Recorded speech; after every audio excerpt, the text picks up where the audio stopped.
आषाढी एकादशीच्या पूर्वदिनी आज घोटी शहरातील अनेक शाळात दिंडी काढण्यात आली। त्यामुळे सर्व शाळातील वातावरण धार्मिक निर्माण झाले होते। दरम्यान घोटी शहरातील आदर्श इंग्लिश मीडियम स्कूलमधील मुलींनी पारंपरिक वेशभूषा करीत घोटी परिसर दिंडी काढली। यातील चिमुरड्या मुलींनी विठ्ठल व रुक्माईची वेशभूषा करीत विठू नामाचा जयघोष, रिंगण, वेळी, फुगडी व पालकांचे लक्षवेधी ठरले। दरम्यान यासाठी प्रिन्सिपल सुवर्णा गायकवाड, गीता रोकडे, सोनिया कौले, शुभांगी चव्हाण, रोहिणी चौधरी, मोहिनी गायकवाड, अस्मा खान आदींनी सहकार्य केले। शाळेचं नाव आदर्श इंग्लिश मीडियम स्कूल घोटी आहे।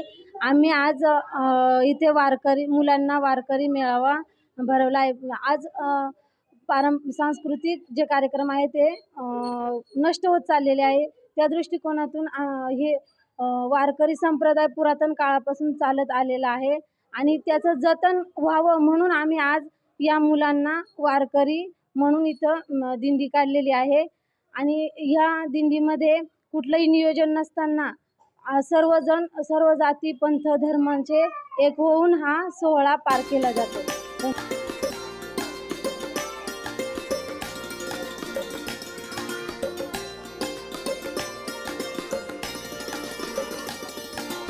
नाशिक लोकशाही न्यूजसाठी प्रतिनिधी युवराज राजपुरे, घोटी।